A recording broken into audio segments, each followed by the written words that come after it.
Une mise à jour majeure survient dans l'affaire du père du Colorado, accusé d'avoir tué sa femme lors de la fête des mères 2020. Barry Morphew était assis au tribunal mardi dans le Colorado, alors qu'un juge décidait de modifier sa caution. C'est la deuxième fois que Morphew est accusé d'avoir tué Suzanne Morphew. Mais cette fois, les procureurs affirment qu'ils disposent d'une preuve majeure, le corps de la femme disparue. Et son frère a des mots durs pour son ancien beau-frère. Nous suivons l'affaire présentée par Law & Crime. Je suis Chris Stewart.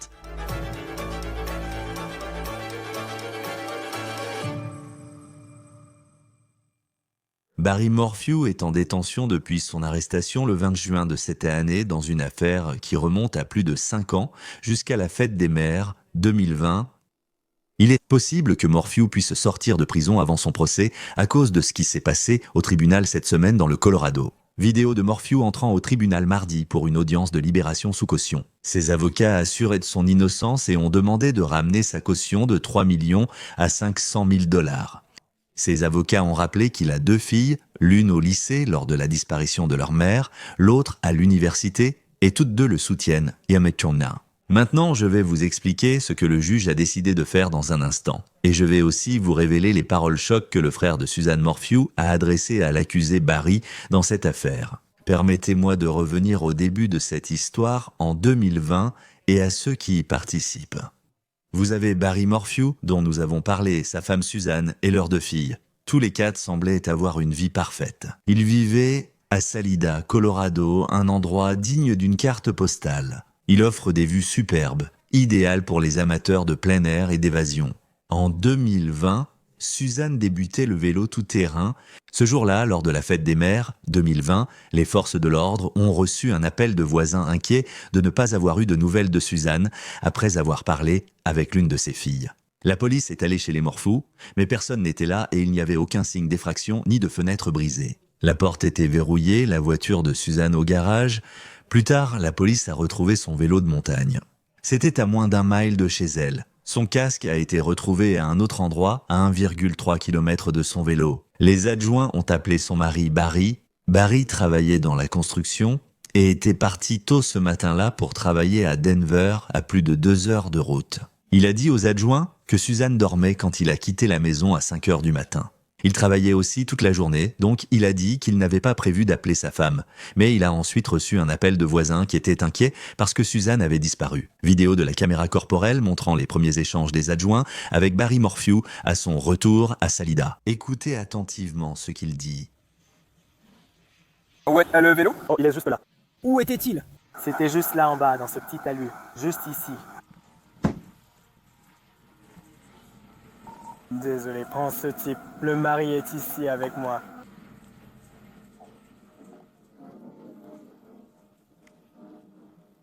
Je suis ici avec ma fille. Et t'es chez Barry? Oh, d'accord. Très bien, oui, tu peux descendre là-bas. Est-ce que c'est un accident? La moto était posée d'une certaine façon, ça y ressemblait, mais il n'y a pas vraiment de gros dégâts. C'est ça? Ouais, elle était juste là, allongée. Pas de lion? Je n'ai rien vu qu'il était... Je n'ai rien vu, et il ne nous laisse pas passer de l'autre côté. Des sites parce que on est en train de tomber dans un piège. Juste là en bas, ici.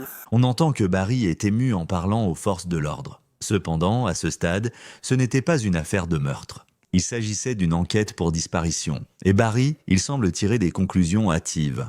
Il pense qu'un puma a pu tuer sa femme et en reparle quelques minutes après. Je veux juste tout revérifier. Alors, Je n'ai vraiment rien vu, mais genre... des traces? Y avait-il des lions? Je l'ignorais, mais je ne vais pas mentir. Je ne suis pas expert en pistage. Le shérif adjoint va parler avec d'autres membres des forces de l'ordre. Puis il doit dire à Barry de ne pas toucher à la moto et de ne pas contaminer la scène. Hé, tu peux éviter de toucher la moto, s'il te plaît. Salut les gars. Ce sont les chasseurs.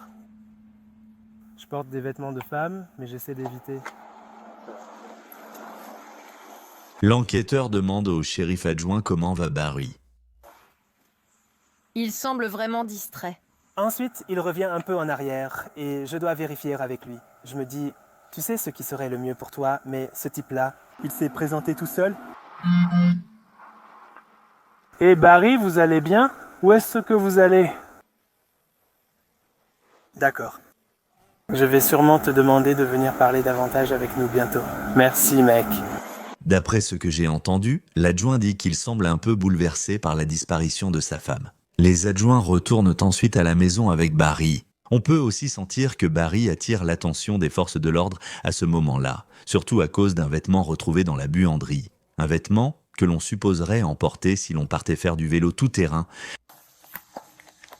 Son short. Oui, c'était comme le short de vélo tout-terrain. Oui?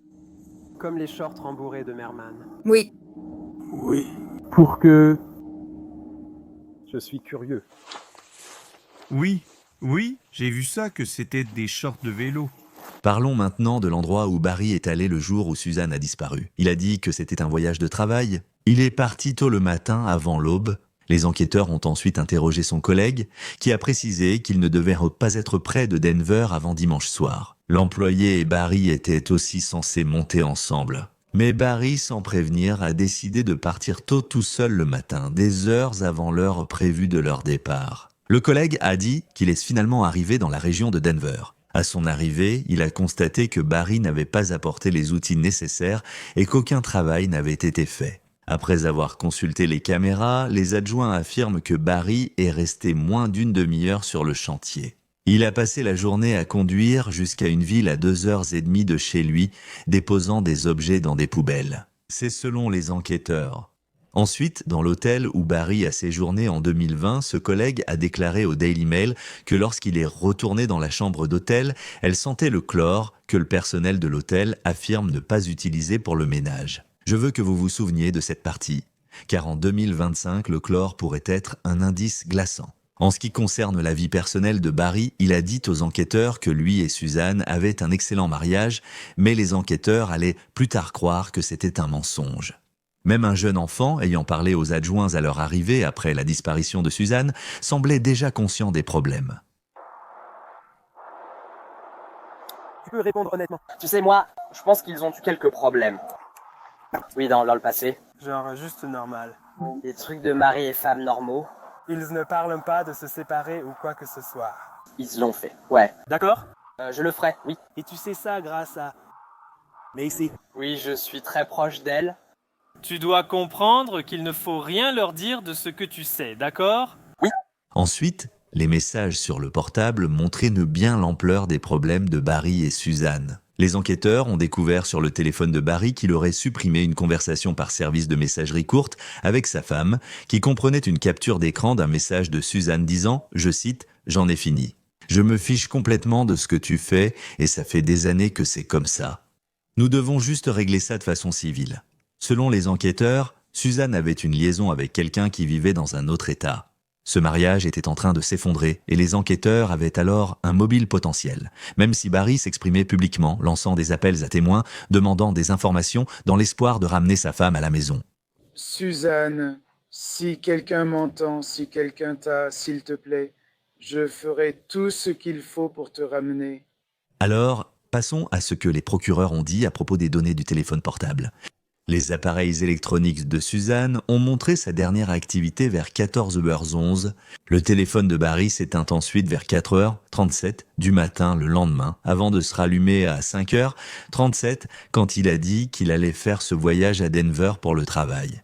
Les données du camion de Barry montreraient également une activité étrange. Comme entre 3h25 et 3h49 du matin le 10 mai, alors que Barry a dit qu'il dormait, les enquêteurs ont remarqué que le téléphone de Barry montrait des signaux autour de la maison au moment où il était allumé pendant l'après-midi, à 14h le 9 mai. Voici maintenant une image de ce qui a été présenté comme preuve. Barry a dit qu'il pourchassait des tamias autour de la maison avec une arme pendant que Suzanne bronzait. Ensuite, vous avez cette preuve qui est très liée à ce à quoi Barry était maintenant confronté ici en 2025, un capuchon d'aiguille de fléchette tranquillisant trouvé par les autorités dans le sèche-linge, probablement issu des vêtements de Barry.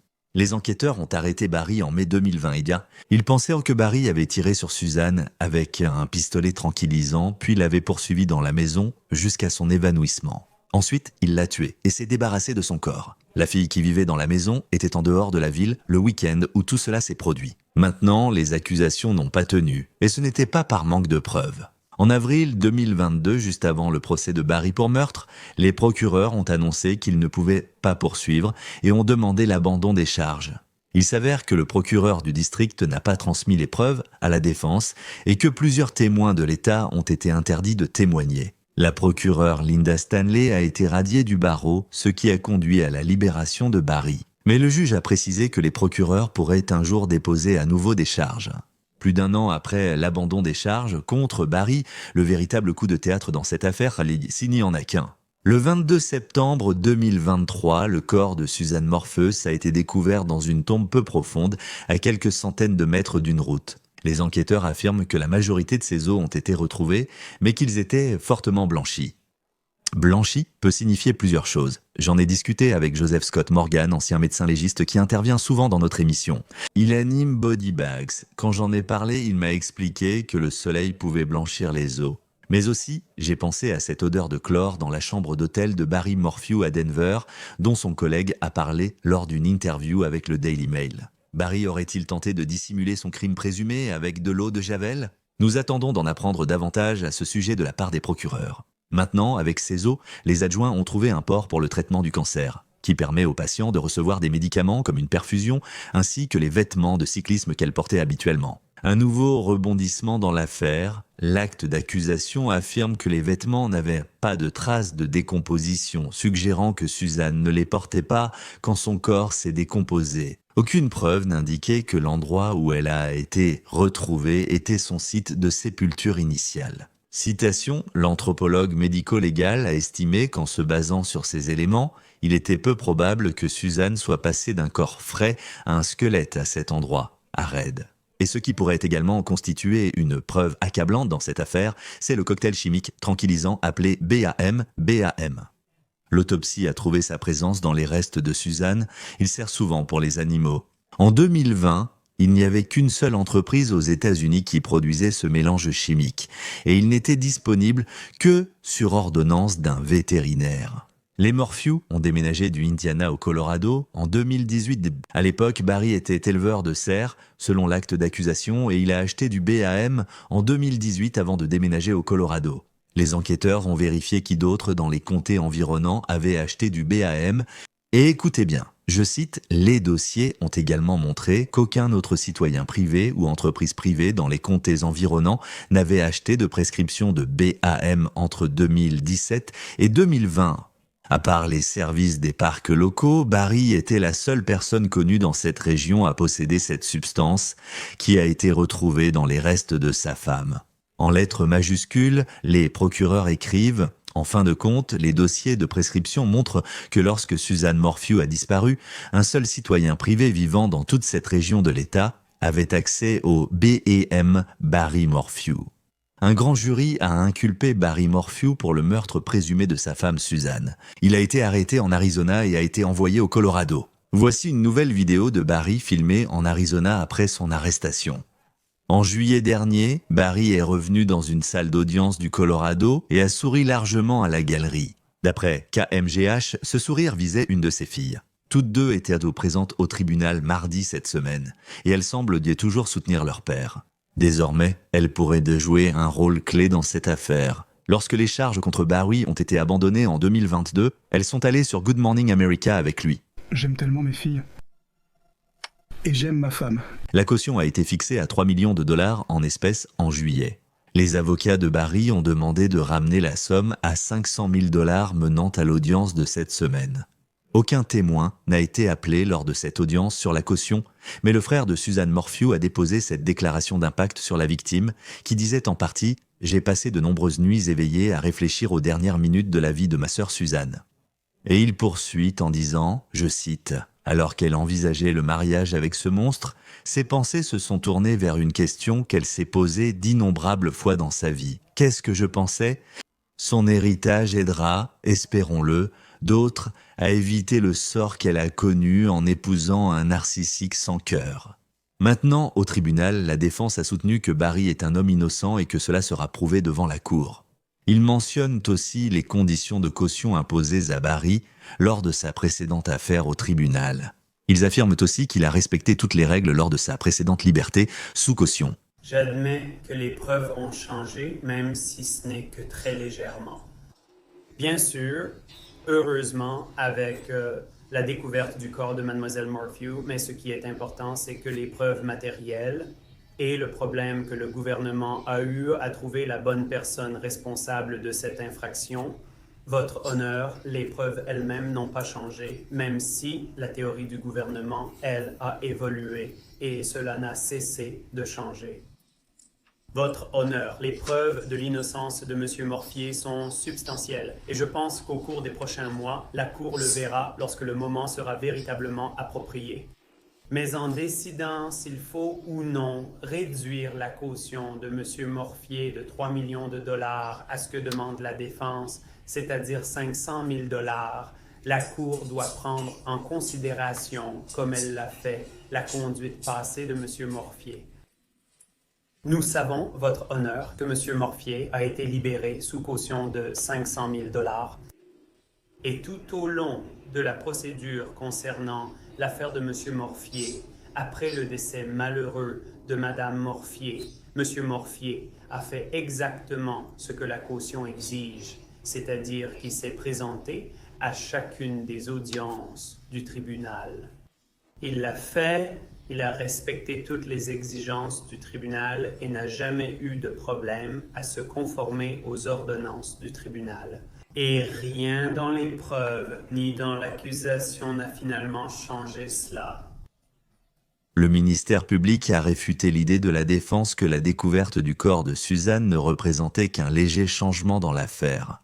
Mais je pense que la chose la plus importante que le tribunal a prise en compte, c'est qu'il avait l'acte d'accusation réel contre elle et a constaté que cette affaire est très différente de celle qui a été déposée en 2021. La défense précise que les faits seront débattus au procès. L'avocate de la défense demande au tribunal de prendre en compte que les preuves présentées dans l'acte d'accusation sont juste légèrement différentes de celles de l'affaire de 2021. Rien ne pourrait être plus éloigné, Madame la juge. Dans cette affaire, les restes de Suzanne Morphew ont été retrouvés. Les restes de Suzanne Morphew ont été retrouvés après une disparition. L'autopsie contenait un composé chimique auquel M. Morphew avait un accès presque exclusif, le liant directement au reste de sa femme. L'affaire en 2021 reposait sans doute entièrement sur des preuves circonstancielles, sans corps. Cette affaire est très différente. La juge a alors déclaré qu'elle avait pris en compte le fait que les filles de Barry, qui ont perdu leur mère dans cette histoire, soutiennent leur père. Elle a aussi dit que Barry n'a pas de lien avec la communauté. Elle a donc rejeté la demande de réduction de la caution de 3 millions de dollars, mais elle en a modifié les conditions. Par conséquent, en évaluant chacun de ces facteurs et en tenant compte de la situation spécifique de M. Morph, j'ai refusé de réduire sa caution, mais je vais modifier sa garantie. Je vais modifier sa garantie pour qu'elle soit une caution en espèces, une caution de sûreté ou une caution immobilière. Dans ce district, nous fixons souvent la caution à un montant plus élevé pour une sûreté ou une option immobilière, avec une option en espèces uniquement à un montant inférieur, mais je ne le ferai pas dans ce cas. La raison en est que si M. Morphew paie la caution par une sûreté et s'enfuit ensuite, il risque non seulement de perdre 300 000 dollars, mais il y aurait aussi un agent de cautionnement qui le rechercherait. Et si il choisissait, s'il proposait uniquement une option en espèces, il miserait 3 millions de dollars. Si M. Morphew dépose une caution, les conditions supplémentaires sont que M. Morphew ne peut pas quitter l'État du Colorado pour quelque raison que ce soit. M. Morphew devra porter un bracelet système de positionnement global et ne pourra quitter son domicile que pour une urgence médicale, des rendez-vous médicaux, voir ses avocats ou aller au tribunal. La Société du bracelet système de positionnement global doit fournir un rapport mensuel au tribunal et signaler immédiatement toute violation, tentative de manipulation ou non-rechargement du bracelet. M. Morphew doit rendre tous ses passeports. Il devra utiliser uniquement le nom Barry Morphew dans toutes ses démarches et ne pourra pas demander de changement de nom légalement durant cette affaire. Il ne pourra conduire que des véhicules qui sont dûment enregistrés à son nom et qui sont conformes aux règles du département des revenus du Colorado. Enfin, M. Morphew devra respecter l'ordonnance de protection obligatoire que je vais émettre et dont il sera informé dans quelques minutes. Nous rejoint maintenant l'avocat de la défense pénale du Colorado, Eric Fatis. C'est toujours un plaisir de vous avoir sur Law and Crime. Merci d'être avec nous. Qu'implique cette décision du juge pour Barry Morphew? Donc, la caution de Barry Morphew n'a pas été réduite en termes de montant, mais les conditions ont été modifiées. Et donc, maintenant, il peut déposer une caution en espèces par garantie ou avec une propriété. Cela lui facilite la sortie de garde à vue. Peut-être qu'il pourra faire appel à un garant pour l'aider.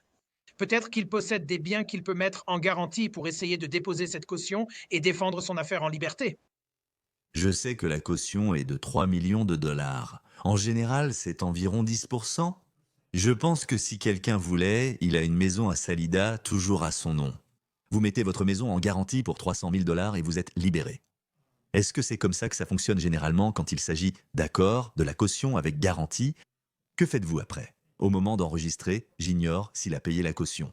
Cela ne semble pas. Et s'il sortait, quelle serait la procédure? Oui, Chris, comme tu l'as dit, la caution initiale était de 3 millions de dollars en liquide, donc il devait fournir cette somme en espèces. Ici, puisque cela a été modifié, il peut faire appel à une caution. Il peut utiliser n'importe quel bien qu'il possède comme garantie pour essayer de fournir cette caution. En gros, tant qu'il peut réunir 300 000 dollars d'une manière ou d'une autre, une caution acceptera probablement de prendre ce dossier et de déposer les 3 millions entiers. Il pourrait alors être libéré de garde à vue à ce moment-là. Et cela facilite les échanges avec vos avocats, la discussion sur l'enquête, les stratégies de défense, ce genre de choses. C'est beaucoup plus difficile de faire cela quand une personne est derrière les barreaux. Nous évoquerons les comparaisons entre la situation actuelle, les preuves détenues par l'État et la première accusation du meurtre de Susan Morphy alors qu'il avait été arrêté en Arizona. Il ne faisait pas face à des accusations à ce moment-là, donc il était libre d'aller où il voulait. Ils détiennent désormais son corps, une preuve clé dans cette affaire. Et nous avons parlé de certaines des preuves auxquelles il fait face. Que pensez-vous de la décision du juge de faciliter à bien des égards la libération de Barry Morphew en attendant son procès? Vous savez, le juge a beaucoup de choses à prendre en compte ici. Le juge doit se demander si Barry Morphew représente un danger pour la communauté, s'il risque de prendre la fuite, s'il pourrait finir à Seattle et quitter la ville. Comme vous l'avez dit, il a été retrouvé en Arizona, mais aucune charge n'était alors retenue contre lui. Il avait donc le droit de circuler librement dans le pays. Vous savez, mais je pense que le juge a aussi pris en compte le fait que l'accusation a vraiment bâclé cette affaire lors du premier procès et a dû l'abandonner. Barry Morphew est présumé innocent. Comme vous l'avez mentionné, des faits nouveaux, dont la découverte du corps et l'analyse médico-légale de Susan Morphy, ont sûrement amené le juge à reconsidérer la réduction de la caution. Parce que je sais que vous savez, pour les personnes qui regardent ceci et qui pourraient être dans différents états, et généralement, vous savez, lorsqu'une personne est accusée de meurtre, il y a certains états où il semble qu'elle va simplement passer du temps en prison en attendant son procès. Comment cette décision du juge hier se compare-t-elle habituellement aux autres décisions des juges du Colorado? Ce n'est pas particulièrement rare. Ce n'est pas non plus incohérent avec d'autres affaires de meurtre très médiatisées, nécessairement. Vous savez, 3 millions de dollars, c'est quand même un énorme défi pour n'importe qui d'essayer de réunir une telle somme pour une caution. Et donc, je pense que le juge a reconnu la gravité de l'affaire, a reconnu le fait que, Barry Morphew pourrait essayer de quitter l'État. Vous savez, après que la première affaire ait été classée, il est allé dans l'Indiana, puis en Arizona. Donc, il s'est déplacé à travers le pays. Les procureurs allèguent qu'il utilise différents véhicules et différentes plaques d'immatriculation également. Et donc, je pense que le juge a pris cela en considération en se demandant, est-ce que cette personne pourrait essayer de fuir la juridiction? Dans ce cas, il faut garantir une caution suffisante. 3 millions assurent cette sécurité. Et combien de temps cela prend-il généralement? Par exemple, hier, ils ont pris cette décision. Combien de temps faut-il généralement à Barry Morphew pour rassembler des actifs dans ce type d'affaires? Quand vous parlez d'un signal, ce n'est pas comme si lui, je ne connais pas sa situation financière, mais vous savez, avoir 300 000 dollars sous la main ou le processus de mettre une maison en garantie ou quelque chose comme ça, en général, combien de temps cela prend-il? Savez-vous combien de temps il lui faudrait pour payer la caution? Au moment de l'enregistrement, Barry Morphew est toujours en prison, mais cela pourrait changer quand les gens verront ceci. Chris Barry devra sans doute liquider des biens, ce qui peut prendre du temps. Il devra également trouver un garant qui soit prêt à avancer 3 millions de dollars. Tous les garants n'acceptent pas de caution à ce niveau-là. Il y a une loi au Colorado, Chris, qui dit que si quelqu'un paie une caution, en règle générale, il doit être libéré dans les 48 heures. Donc, si cette caution est payée, la loi exige qu'il soit libéré rapidement. Et on pourrait le voir, de retour dans les rues du Colorado, en train de se défendre dans cette affaire depuis l'extérieur. Ce serait fascinant de voir s'il sort à nouveau de prison, parce que je sais que tu étais au Colorado et qu'on en a parlé lorsque Barry Morphew, la première fois, a vu les charges abandonnées. Et avant qu'on entre dans les détails de comment ça s'est passé, quand tu regardes l'affaire à laquelle Barry Morphew fait face maintenant par rapport à la première fois où il a été arrêté, à quel point le dossier de l'État est-il solide aujourd'hui comparé à l'époque? Le véritable tournant, c'est quand l'État a retrouvé le corps de Susan Morphew. Garde à l'esprit qu'il ne l'avait pas pendant la durée de la première affaire de meurtre. C'est une avancée majeure. Ce type de preuve est essentiel pour démontrer un homicide. En plus de cela, l'analyse médico-légale du corps de Susan Morphew aurait révélé la présence de ce type précis de tranquillisant à distance, auquel, selon eux, seul Barry Morphew aurait accès, en plus de certains professionnels de la science vétérinaire au Colorado. Cela établit en quelque sorte un lien direct entre la mort de Susan Morphew et Barry Morphew. Ce sera un vrai bouleversement et cela renforcera beaucoup l'affaire. C'était puissant. Je crois que c'était mentionné dans l'affidavit cette deuxième fois dans le document de cause probable en gras. Il y a une personne que l'État pense pouvoir avoir accès à ce produit chimique qui n'est pas membre, disons, de l'agence locale de la faune, et c'est Barry Morphew. Revenons à la première fois où Barry Morphew, les gens étaient suspicieux. Je pense qu'il est juste de dire cela, parce que dans certains de ces cas où un conjoint est décédé, les gens regardent le mari, et c'était le cas ici. Mais ensuite, le Colorado, l'État du Colorado, la façon dont ils ont géré cela a fini par mener à l'abandon de cette affaire. Qu'est-ce qui vous a marqué à propos de ce qui s'est passé et de la décision de libérer Barry de ses accusations? Ce n'était pas, il a été dit qu'il pouvait aller déposer à une date ultérieure, mais honnêtement, de l'extérieur, ça donnait vraiment l'impression d'un vrai désordre. Oh, quel fiasco fut la première affaire! Vous savez, l'accusation a un devoir constitutionnel de garantir l'égalité des chances, de s'assurer que la défense dispose de tous les éléments matériels et de ce qu'on appelle les preuves à décharge, c'est-à-dire les preuves qui tendent à innocenter l'accusé afin qu'il puisse se défendre contre l'affaire. L'accusation ne l'a pas fait. Ils n'ont pas transmis les résultats acides désoxyribonucléiques qui impliquaient potentiellement 2 autres profils masculins qui ne sont pas Barry Morphew, mais qui sont associés à Susan Morphew. Ils ont omis de le faire. Le juge les a réprimandés pour cela. En plus de cela, le procureur faisait des déclarations préjudiciables en dehors du tribunal qui pouvaient influencer le jury potentiel. Ce procureur a finalement été radié du barreau, Chris. Une chose énorme. Une sanction? Cette première affaire s'est complètement effondrée, mais nous voilà à la deuxième manche. J'y repense aussi. Tout cela s'est passé dans une belle région rurale du Colorado, mais ce n'était pas à Denver. Ce n'était même pas à Colorado Springs. Tout cela s'est passé à Célida. En repensant à certains manquements du procureur, je comprends qu'il y avait beaucoup de pression et d'attention nationale, ce que cette région ne connaît sans doute pas d'habitude. Mais y a-t-il jamais eu une raison pour laquelle l'État a agi de cette façon au point de mettre en danger l'affaire qu'ils avaient contre Barry Morphew? Vous savez, je n'ai rien contre Célida. J'y allais chaque année. C'est un magnifique coin de la majesté du Colorado. Cela dit, c'est une juridiction rurale. Ils ont peu d'affaires de meurtre médiatisées et les enquêtes pour meurtre peuvent être d'une nature différente d'une affaire de vol ou d'agression, ce genre de choses. Vous savez, je pense que certains commentateurs estiment que les autorités là-bas étaient peut-être dépassées et n'ont peut-être pas strictement respecté les meilleures pratiques et le protocole standard, que ce soit pour transmettre les preuves à la défense ou pour se comporter lors des conférences de presse de la manière requise afin de garantir que l'accusé ait un procès équitable. Donc je pense que certains de ces facteurs sont entrés en jeu. Il y a en fait une nouvelle équipe de l'accusation sur l'affaire maintenant et, du moins à ce stade, ils n'ont pas commis les mêmes erreurs. Et en ce qui concerne la suite des événements, parce que si vous êtes l'avocat de la défense de Barry Morphew, vous regardez ce produit chimique qui a été trouvé chez Suzanne Morphew. Et l'accusation va présenter ce qu'ils ont écrit ou essaiera de le faire si c'est présenté comme preuve qu'il est le seul à avoir pu l'avoir. En tant qu'avocat de la défense, que faites-vous? Par exemple, quelle stratégie attendez-vous pour Barry Morphew si l'affaire va au procès? Quelques éléments à prendre en compte du point de vue de la défense. Il s'agit surtout de preuves circonstancielles, sans témoin oculaire direct. Il n'existe aucune preuve vidéo ou photographique le montrant en train de faire cela.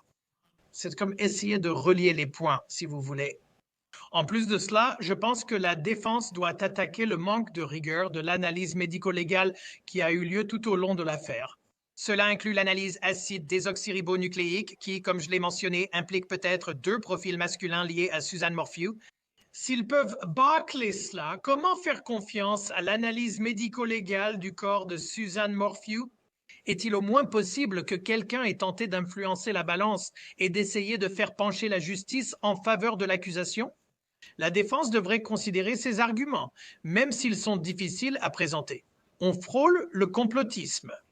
Nous avons déjà vu cela dans d'autres cas, comme l'affaire Karen Reed.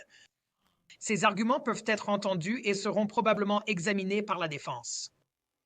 Les 2 filles de Barry Morphew, jusqu'à présent, je crois qu'elles sont toujours de son côté, même depuis qu'il a de nouveau été arrêté et que le corps de leur mère a été retrouvé. Je sais que de l'autre côté, Suzanne Morphew a un frère ou une sœur qui a soumis une lettre hier soutenant que Barry ne devrait pas voir sa caution modifiée ou réduite.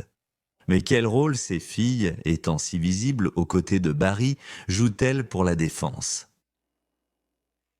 Vous savez, j'ai beaucoup de compassion pour elles. Quelle situation horrible dans laquelle se trouver de être amené à ressentir que tu dois choisir un camp entre ta mère décédée et ton père accusé de l'avoir tué. Tu sais, je pense que la défense va vraiment interroger ces filles, voir ce qu'elles savaient. Et tu sais, si elles étaient là tout le temps, elles observaient comment leur mère et leur père interagissaient et elles n'avaient aucun soupçon que leur père ait fait tout ça. Je pense que ça pourrait être convaincant pour un jury. Barry Morphew m'intéresse simplement. Je n'aime pas dire personnage, car c'est la vie réelle d'une personne dans une situation critique, mais il est venu plusieurs fois au tribunal. Il a un sourire sur le visage. Lorsque les charges ont été abandonnées pour la première fois, il est allé sur Good Morning America. Je ne sais pas comment j'agirais si j'étais à sa place, coupable ou non. Que penses-tu de la façon dont Barry Morphew a agi depuis son arrestation? Tu sais, je pense que si j'étais son avocat, je lui conseillerais d'être un peu plus prudent, un peu plus discret, en partie parce qu'il faut connaître son public. Nous sommes dans le Colorado rural. Nous sommes ici à Salida. C'est une ville située près des montagnes. Et ces gens-là pourraient être rebutés par quelqu'un qui fait un peu le tour des plateaux télé pour célébrer sa victoire et qui est très exposé publiquement. Et peu importe qu'il ait le droit moral d'agir comme il le souhaite, ce qui est le cas, je pense que stratégiquement, il doit veiller à ne pas offenser les personnes qui décideront finalement de son sort. Et en ce qui concerne ce qui pourrait se passer ensuite, eh bien, en fait, avant d'en arriver là, parce que c'est un peu lié à la partie Salida et au fait que ce soit dans une zone rurale, ce n'est pas un endroit où beaucoup de gens vivent. De nombreuses personnes connaissent Barry Morphew. Penses-tu que la défense essaierait de déplacer ce procès à cause de toute cette publicité? Je ne sais pas si Denver serait une option. On dirait qu'il attire beaucoup d'attention au niveau national, mais est-ce que tu penses que la défense pourrait essayer de faire ça? Certainement, oui. Le changement de lieu est toujours quelque chose qu'ils envisagent, surtout dans une affaire très médiatisée dans une petite ville, parce que la préoccupation, c'est qu'il y a un plus petit bassin de jurés. Ils ont probablement été exposés à la couverture médiatique de l'affaire et peut-être qu'ils se sont fait une opinion sur la culpabilité de Barry Morphew ou sur n'importe lequel de ses aspects. Et donc, c'est certainement quelque chose à considérer du côté de la défense, de déplacer cela vers un endroit comme Denver ou même Colorado Springs ou Boulder. Il y a plusieurs options juste à l'extérieur de la région métropolitaine de Denver qui pourraient également convenir. Je pense que le juge va sûrement laisser l'affaire là où elle est et laisser les choses se dérouler dans la communauté concernée. Enfin, en fin d'audience hier, il y a eu des tensions entre l'accusation et la défense sur la remise des preuves. Je pense que la découverte comprenait des téraoctets d'informations qui leur ont été remis. Donc, il y a beaucoup à examiner. Un procès pourrait potentiellement avoir lieu l'été prochain. Que pensez-vous de ce calendrier? Est-ce vraiment possible selon vous? Bien sûr, vous savez, cela place l'échéance assez loin, mais c'est une affaire énorme. Cela dit, vous savez, l'affaire est en cours depuis la disparition de Suzanne Morphew. C'est vraiment à ce moment-là que l'enquête a commencé. Et donc cela fait maintenant environ 5 ans que ça dure. Oui. Vous savez, Barry Morphew a le droit d'avoir un procès rapide et il a déjà été, vous savez, cloué au pilori une fois, pour ainsi dire, lors de la première poursuite pour homicide qui a été abandonnée. C'est notre deuxième tentative. Il semble que des problèmes de communication de preuves subsistent. Vous savez, si j'étais Barry, je pousserais probablement pour que ça aille plus vite, en espérant que l'accusation ne parvienne pas à s'organiser comme la première fois. Oui, on verra comment ça se passe. Ce sera intéressant. Je veux dire, encore une fois, il pourrait être libéré sous caution et ne pas être derrière les barreaux, mais vous savez, pensez à tout ça qui dure depuis maintenant 5 ans, la fête des mères. 2020 quand tout a commencé. Eric Fadis, avocat de la défense pénale du Colorado, merci d'être avec nous sur Law and Crime. C'est un plaisir d'être avec vous, Chris. Barry Morphew doit revenir au tribunal pour une audience de suivi le 3 novembre. C'est tout pour cette affaire présentée par Law and Crime. Abonnez-vous à notre chaîne YouTube et Spotify. Je suis Chris Stewart. À bientôt.